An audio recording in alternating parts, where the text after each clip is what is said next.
having me. It's just great to have this opportunity to share some of our insights into this interesting topic, which is alumni relations. Actually, it's just me, myself, and I, because my two co-presenters could not make it. So I'm just going to share my screen right away, and then hopefully we'll have some time to discuss and have like an interesting conversation. So just let me know if you can see my slides now. Yes, we can see them. Yeah, it's full screen now. Yeah. Okay, so this is the topic of my presentation today. Probably like alumni relations in vocational education and training providers. It might be like well, it's for sure an underresearched topic. It's also probably something that's not on the top of the list of many of the vocational schools that we were working with, but yet I think it's like a critical. More critical than expected in the career readiness agenda. So alumni could make like a valuable contribution to further develop this agenda. Just to give you a little bit of context, this was like a 3-year project. This was part of a 3-year project, which is the one that you see on the screen. You can just check the website and download all the outputs and all the different reports that have been published. But essentially, this project was like a joint effort by 6 partners that you can see here, but essentially just a mix of vet schools. So that meant like practitioners, intermediary organization, and one charity in the UK, which is Education and Employers. I think, Nick, you might be quite familiar with it. Okay, so the work took like 3 years. We started in 2017 and the project ended in September 2020. And essentially we were looking at 2 different topics that you can see on the left hand side of the screen. So it was like we were looking at graduate tracking protocols in vet schools, and we consider graduate tracking was just a part of a broader category. That's the alumni relations big body of actions taking place. So we were looking at essentially at policies at national and regional level in 4 different countries: Spain, Italy, Estonia, and Netherlands. And then we were trying to understand how these policies translated into practice in some vet schools in those 4 countries. The outputs of the project were essentially, these are the 2 main ones. So there are some other reports there, but essentially these are the 2 ones. I will briefly describe the first one, the one on your left-hand screen, and then I will just dig a bit deeper with the how-to guide. Okay, so the first output was essentially like it's a document outlining our experience in designing and improved graduate tracking protocol and put it into test and deriving some conclusions from that. So pilot phase. So essentially, just in a nutshell, the protocol was piloted and tested, included like 3 measurement points: 1 before graduation and 2 after graduation. 1 6 months after, and the other one like a year later after graduation.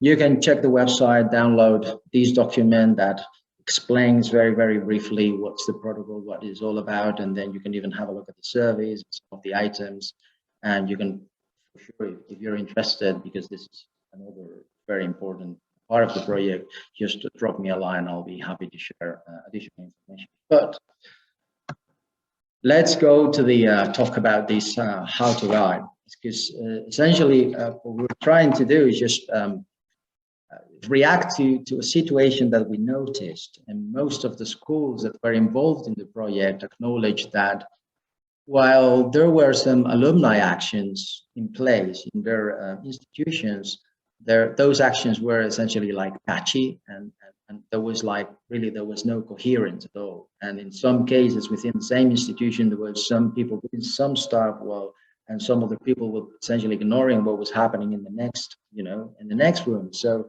these guys just an attempt to build and sustain a successful alumni relation programs in a vocational school. Okay.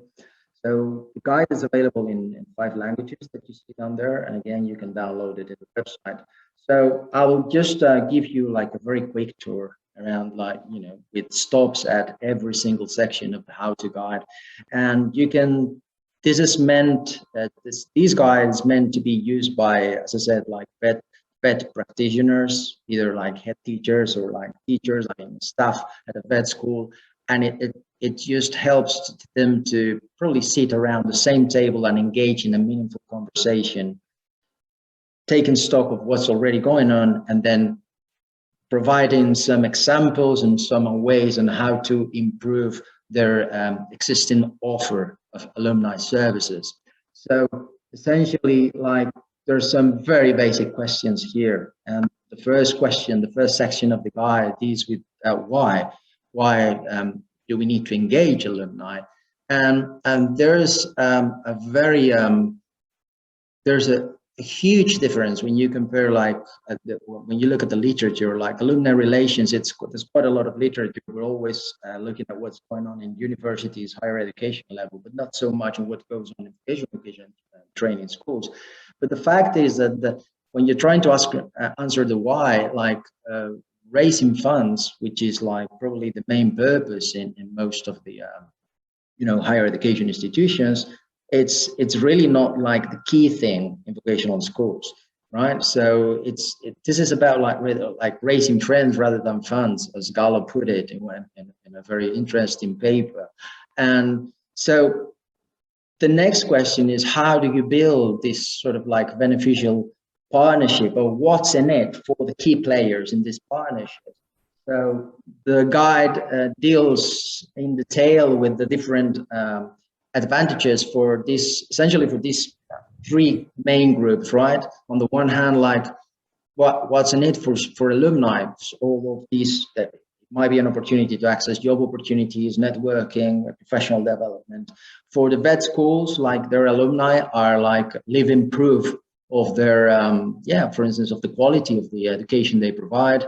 It builds a reputation, and it might be like a very essential input for their career guidance services. But then right in the middle, and that's pretty intentional, it's the fact that perhaps the alumni engagement would have like a very, very great impact in students in terms of like, increasing their motivation, helping them to, to build this professional identity, their employability skills. So there's quite a lot of advantages, whatever way you look at it.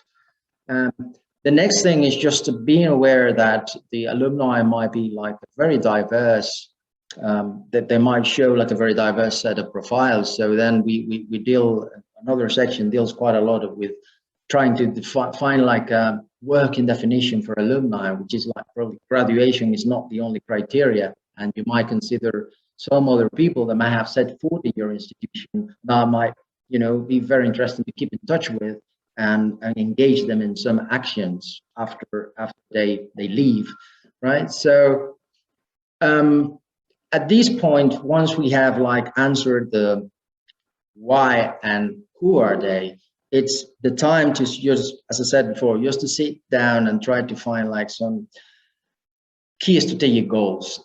So essentially you can see them there, and all of them are like connected, right? And so in the first place, there's like a huge and urgent need to coordinate engagement of all actors. There's like, even when they sit down at the same table, we've seen it happening. There are some secret lists.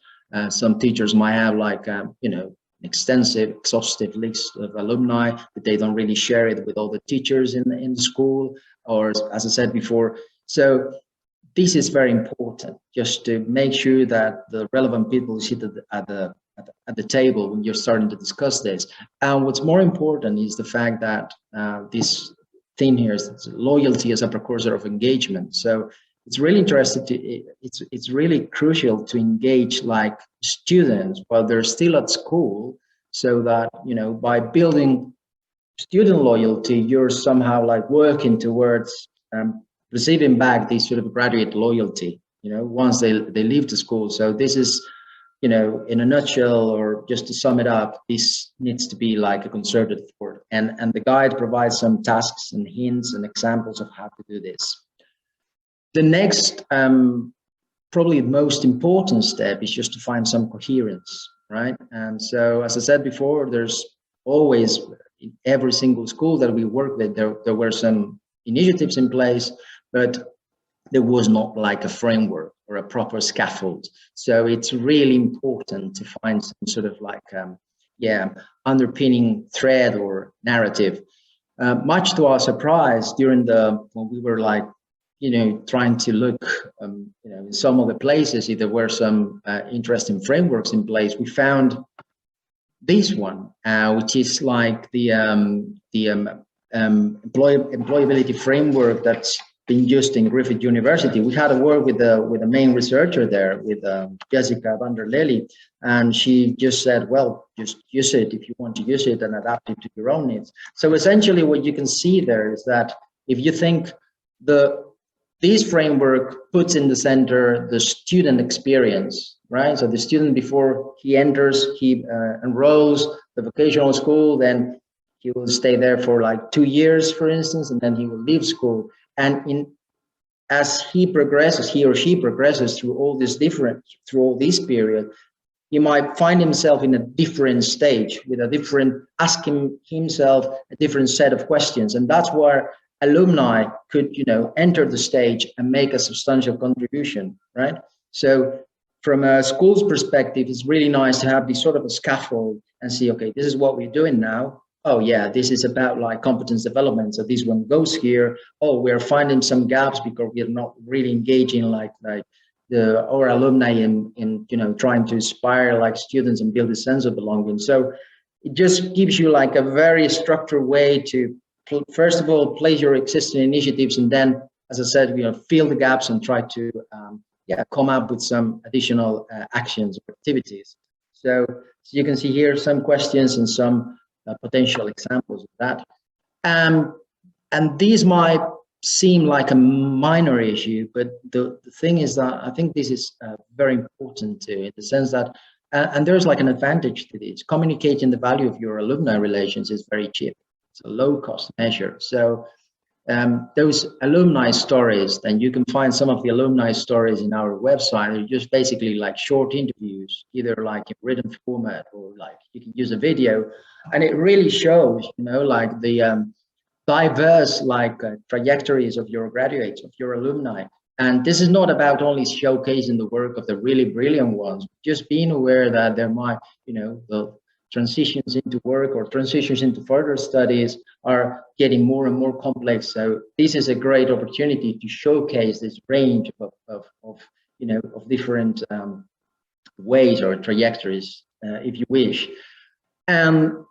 This was like one of the key messages. So, and it just connects with my previous slide on alumni loyalty. It's about like, you don't really need to have to wait that long. So this is a key message for schools, the fact that you don't need to wait until they're just about to leave the school, or even just once they cross the school gates, they will never come back. So it's really good.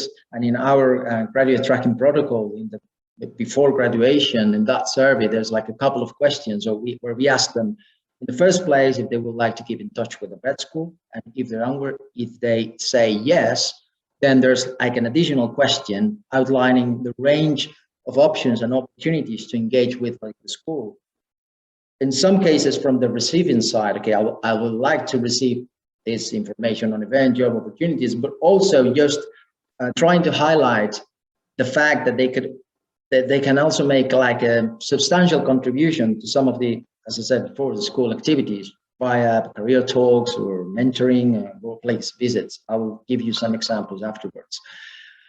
And then again, when you're trying to measure what's, the number of alumni actions, this is not just to say, okay, we have like, whatever, 150 alumni involved, but it's also, you can provide like a more fine-grained information. So the guide details on how you can just split those alumni involved depending on the type of actions they undertake, and then how you can calculate some sort of return on investment, probably by just considering, recognition of volunteer time, and trying, with some of the examples that you can see there. So all in all, this is about like, it's also about like showing impact. At the end of the day, what we're trying when we're saying that the whole, the title in the guide said how to sustain, like build like a coherent, alumni engagement strategy. So at the end of the day, we would like to see this strategy integrated in school policy documents, and also consider the implications for quality assurance. This is exactly what happened during that process in in many of the schools that we worked with.